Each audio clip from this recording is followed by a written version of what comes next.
नमस्कार सर्वांना. शुभ सकाळ. शुभ सकाळ म्हणजे आता वाजले 9:30 वाजले बरं का. आणि शुभ सकाळ सर्वांना. कोंबड्यांचं चाललंय इकडं खायचं. ठेवा इकडं जरा कागद लावायचा राहिलाय बरं का. जाळीच्या आतलं दिसते जरासा कागद राहिलाय लावायचा. आणि शेळ्यांचे चालले विश्रांती. आमच्यात पाठेचा चांगला पाऊस आला 2:30 वाजताचा. आणि शेळ्यांना जरा इथं झाले ओलं. आज लावायचं कोंबड्या आणि शेळ्यांना गोचड्याचं औषध लावायचं बरं का. गोचड्या जरा तोंडाला आहे ना लय झाले त्या गोचड्या लागले त्या वरनं फिरायला. आणि आता ह्याला गोचड्याचं औषध लावून सोडायचं म्हणजे काय होते वरच्या तरी गोचड्या खाली पडते त्या का बघायच्या. मग काय व्हायला लागले आता कोंबड्या असल्यामुळं ना गोट्यात फवारायचं अवघड झाले.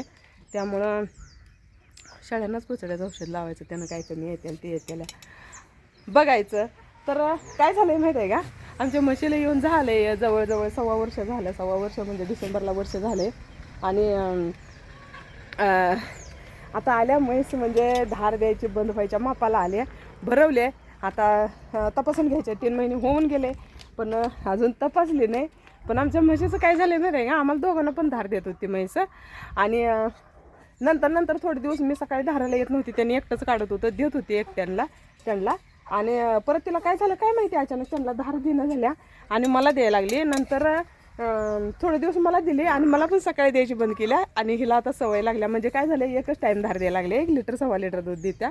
आणि हिचं दूध 9:30च्या पुढं काढलं तर ही दूध देत्या, नाहीतर देत नाही. काय होतं माहिती आहे का, आमच्या इथं रोड आहे आणि मी 10 10:30 वाजता तर इथं दूध काढायला बसले ना म्हशीचे, लोक जाताना हसते म्हणते तेव्हा ते बाई किती वाजता धार काढायला लागल्या, एवढ्या उशिरा धार काढायला लागल्या.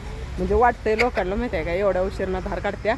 पण काय करायचं, आमची म्हैसच तशी झाल्या. आटायची वेळी ना मग राशीच करते ती. आता हिला 9:30च्या पुढे धार काढलं तरच ही धार देत्या, नाही तर देत नाही. आता झालं 9:15 वाजून गेले. चला म्हणलं धार काढूया म्हशीची. आणि मला पण बरं झालं आहे ना, घरातली सगळी कामं आवरून मग म्हशीची धार काढायला यायला लागते. आणि धार काढताना पण हिला आधी पाणी पाजायचं आणि फुलं पाणी सकाळी वैरण खाल्लेल्या असत्या, भरडं खाल्लेल्या असत्या. नंतर तिला पाणी फुलं पाजायचं आणि मग धाराला बसायचं, नाही तर बसू देत नाही धाराला.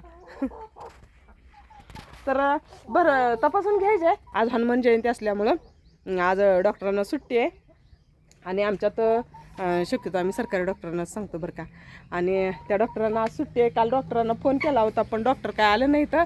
आणि त्यामुळं आज सुट्टी असल्यामुळं येणार नाही. तर आता उद्या बघूया. उद्या म्हैस पण गाय पण तपासून घ्यायची. गाय तर आटली आहे बरं का दुधाला. ती वासराला पण पाहिजे ना, आम्हाला धार पण देणं झाल्या. ती काय आटल्याच पण म्हैस अजून देत्या धार.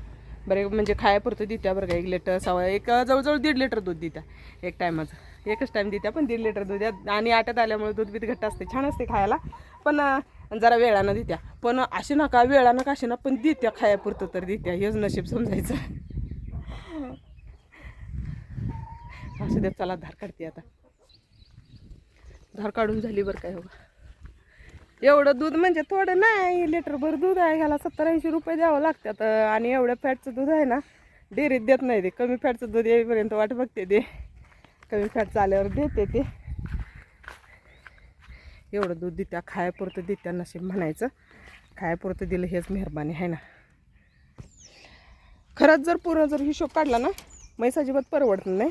फक्त म्हशीचं काय होते माहिती आहे का, वैरण भरडा भागून आपल्याला जोपर्यंत म्हैस दूध देत्या तोपर्यंत खायला दूध राहतं. आणि परत आणि भाकडकाळ आपल्याला स्वतः ते सांभाळावं लागतं म्हशीला. आणि शेण एक पदरात राहतं. हो बाई, शेण एक पदरात राहतं. एवढंच राहतं आपल्याला, लय काही राहत नाही. त्यामुळं म्हैस ज्याला पाळायचं आहे ना त्यांना, ज्याला घरचं स्वच्छ ताजं चांगलं दूध पाहिजे त्याने म्हैस पाळायची. दुधासाठी दूध फक्त खायला दूध आणि तिचं शेण शिल्लक राहतं आहे बरं का. आणि जे दुसरं दूध असतं ते तिच्या खाद्यासाठी आणि चाऱ्यासाठी जातं. त्यामुळं म्हैस फक्त खायच्या दुधासाठी सांभाळायची. बघूया आमच्या म्हशीचं. एकदा म्हणतो आम्ही ऐकायचं, एकदा वाटतंय म्हैस चांगली आहे, समाधान आहे, ठेवायचं. आता काय होतंय बघूया. तिच्या नशिबात जर आमच्या घरी राहायचं असलं तर अजून राहील आहे ना. कुठे गेली म्हैस, आहे की नव्हतं. असू दे. कसा वाटला व्हिडिओ सांगा सगळ्यांनी. व्हिडिओला लाईक करा, शेअर करा आणि कमेंट करा. कोंबड्या सगळ्या करायला चालू आहे त्या. आणि कोंबड्या अंडे घालायला आले त्या, आता जवळ आले त्या अंडे घालायला. करायला लागले त्या सगळ्या. आणखी कोंबड्या घ्यायच्या आहेत त्या, बघायला जायचं आहे, चाललं आहे नियोजन. पण बघूया कसं कसं होतं आहे ना.